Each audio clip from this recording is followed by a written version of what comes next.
All right, you guys, so ProMaster just sent me a new tripod. This is a heavy duty one typically used for video production. So we're gonna go ahead and open this thing up, test it out, see how it works, and I'll give you guys my thoughts on this tripod. Let's get into it.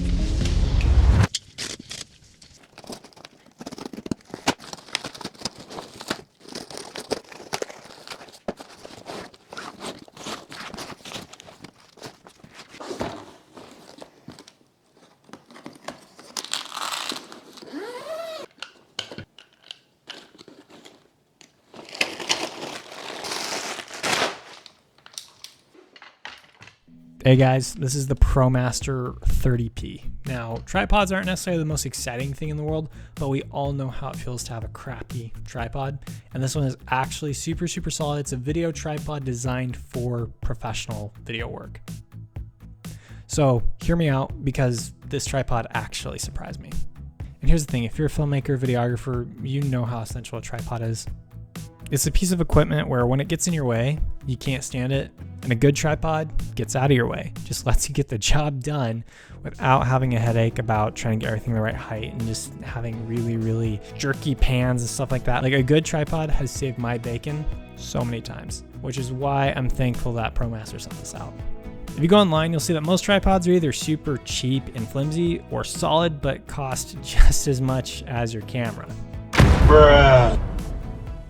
I wanted something that was kind of in that middle ground, something that was sturdy enough for professional work and would get the job done, but I wasn't afraid to throw it in the back of my car. So that's where this tripod fits into the market. So when ProMaster sent this out, I figured we'd put it through its paces, see what it's capable of, and really get a feel for what kind of tripod we're looking at here. First off, the build. This thing is aluminum, which means that it's not light, but at about 10 pounds with the head, that weight adds stability. And with its twin tube design, flip locks, a mid-level spreader, it keeps everything rock solid even when you're working on uneven ground. You also get your leveling bowl, which is super helpful because we all know how annoying it is to try to level things out with the legs. Yeah, it's a nightmare, so that leveling bowl actually does come in handy, especially since it's a good leveling bowl and it keeps things on there tight and doesn't just come loose like a bunch of cheap video tripods. And the video head has independent pan and tilt locks that are separate from the pan and tilt drag. I cannot tell you how many tripods I've seen get damaged because the pan and tilt lock and drag is the same control. You tighten it to create resistance, and then you tighten it more to keep it stable. That is such a bad design because you're literally grinding and destroying that tripod plate inside there every single time you're using it. Whereas with like a true professional setup like the ProMaster 30P, yes, you have your pan and tilt drag, but you also have pan and tilt locks. So you can increase or decrease drag to make your movements a little more fluid, but you can also just lock it off with a separate control. This is just not something you see in a more budget-friendly tier of tripods. All right, and we got to talk about quick release plates. This is your standard design. However, it's long enough to accommodate bigger setups. Now, I'm usually using mirrorless cameras. However, I do use cinema cameras occasionally, and it's important to have that functionality to be able to balance things a little bit better depending on the size of the setup.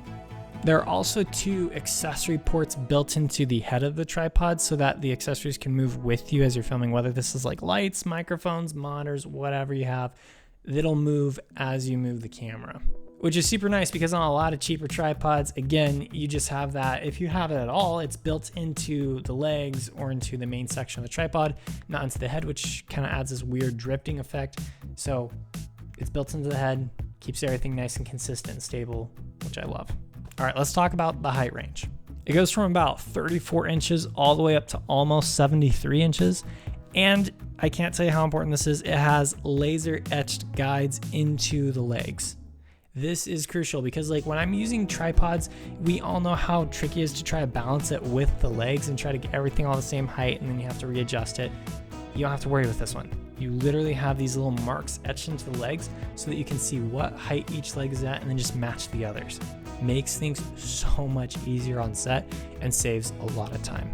It's just one of those quality of life things that just goes a long way, and you don't realize how much you need it until you don't have it. And this tripod does not disappoint.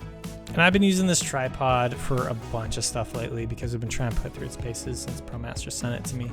and it's been such a joy to use. Keeps things nice and stable. I'm not worried about my camera setup at all when it's on this thing, and it's just a super solid tripod, especially for the price. As of recording this video, ProMaster is doing a sale on it, so you can get it for right around 200 bucks, or if the sale's over by the time you're watching this video, it'll be about 300. So this is a very, very fair price for a tripod of this caliber. And to be clear, this is not a lightweight travel tripod. That's also not what it's for. This is designed for true professional video work. If that's the kind of work you do, this is gonna be perfect for you. All right, so let's run through a list of pros and cons before we wrap up this video. Pros: solid, stable build, smooth pan and tilt with pan and tilt locks. It has the laser etched markings on the legs, high quality leveling bowl, accessory ports built into the head, decent weight coming in at around 10 pounds, and just overall very thoughtful design. Now for the cons. It's a little heavy for traveling, but that is the trade-off of it being super sturdy. And it is made from aluminum, so it's not going to be as vibration dampening as carbon fiber. But for the kind of work that I do, that's not really a problem. So is the ProMaster 30P the most exciting piece of equipment? No. Is it one of those tools that quietly makes your life easier on every single shoot? 100%. If you need something that's not going to quit on you and you don't mind the extra weight, it's a solid pick.